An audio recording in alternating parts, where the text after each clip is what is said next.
ఆ తల్లి పని చేస్తుంది.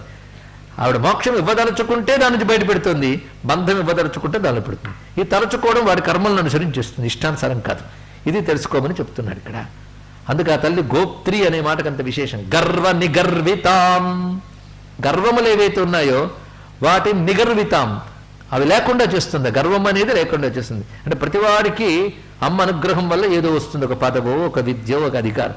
వెంటనే వాడికి ఏమొస్తుంది? నన్ను మించిన వాళ్ళు అనిపిస్తుంది. అలాంటి వచ్చే అంటే వెంటనే కట్ చేస్తుంది ఆవిడికి. అది చాలా అవసరం అండి.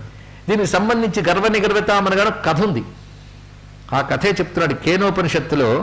దేవతలందరూ మమ్మల్ని మించిన వాళ్ళు లేరు, మేము ఈ మధ్య రాక్షసుని జయించాం అని ఉత్సవం చేసుకుంటూ ఉంటే ఒక్కసారి పరమేశ్వరుడు యక్ష రూపంలో ప్రత్యక్షమై ఒక ఎండిపోయిన గడ్డిపోతను అక్కడ పెట్టి మీ ప్రతాపాలు దీని మీద చూపించండి అన్నాడు. అగ్ని అంతవరకు బడాయిలు పలికిన అగ్ని దాన్ని కాల్చలేకపోయాడు, వరుణుడు తడపలేకపోయాడు, గాలి ఎగరగొట్టలేకపోయాడు, యముడు దాన్ని లేకుండా చేయలేకపోయాడు.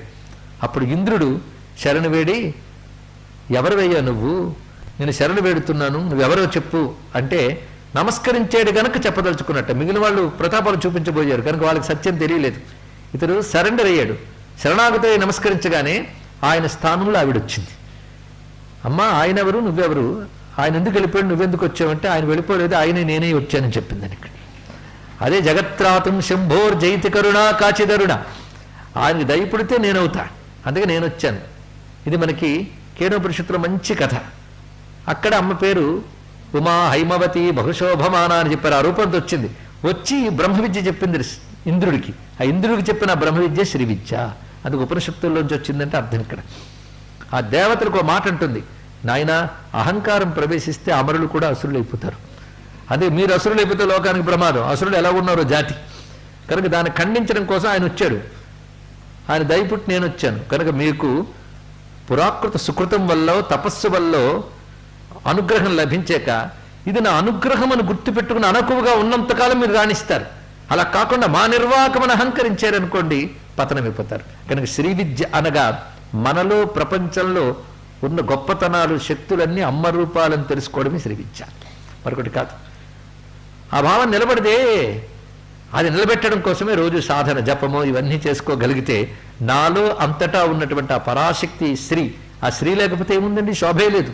ఆ ఎరుక బాగా బలపడాలండి. ఇక్కడ అంతర్బహిష్య తత్సర్వం వ్యాప్య నారాయణ స్థిత. ఇది తెలియక అన్ని మన నిర్వాకాలు అనుకోవడమే అజ్ఞానం, అది తొలగిపోవడమే జ్ఞానం. అందు గర్వ నిగర్వితాం అనే మాటకు అర్థం ఏంటంటే అటువంటి గర్వములు తొలగించే తల్లి. గర్వించే హక్కు ఆవిడికే ఉందండి. ఎందుకంటే ఎవరి దగ్గర స్వతసిద్ధంగా శక్తి ఉంటుందో వాళ్ళు గర్వించాలి. అక్కడ నుంచి వచ్చింది పుచ్చుకుని గర్వించడానికి ఏముంది ఇక్కడ? ఇది ఎలాంటిదంటే వాడేదో ఇచ్చాడు మనం ఏదో తిన్నాం, అది గొప్పతనం ఏంటి? అది గర్వించడానికి అనువైనటువంటి శక్తి ఆవిడ ఒక్కరే. అది గర్విత గానలోలుప ఆవిడ. ఆవిడ దగ్గర తప్ప ఇంకెక్కడైనా కనబడితే గర్వ నిగర్విత ఆవిడ. గగనగాం, గగనగాం అంటే ఆకాశమనందు ఉన్న తల్లి. కానీ అమ్మవారు ఎక్కడున్నారంటే సతస్మిన్నేవాకాశే స్త్రియమాజగామ అంటే కేనోపనిషత్తుని యథాతథంగి వాక్యంలో ఎలా పెట్టాడు మహానుభావుడు చూడాలండి. ఆ కవి హృదయం బయటికి లాగాలి. అది గర్వ నిగర్వతాం పక్కన గగనగాం అని పెట్టాడంటే కేనోపనిషత్తున్న మంత్రం అది. సతస్మిన్నేవ ఆకాశే స్త్రియమాజగామ. ఆ ఆకాశంలోనే స్త్రీ కనబడింది. ఏ ఆకాశంలో శివుడు కనబడ్డాడో ఆకాశంలో కనబడింది. ఆకాశం పేరేంటన్నా నిన్న? చిదాకాశం. ఆ చిదాకాశమునందున్నది గనక గగనగాం. అమ్మవారు ఉపాసన అంటే ఆకాశ ఉపాసన, శ్రీ విద్యోపాసన అనగా ఆకాశోపాసన. ఏ ఆకాశం? దహరాకాశ రూపిణి. దహరాకాశ ఉపాసనే.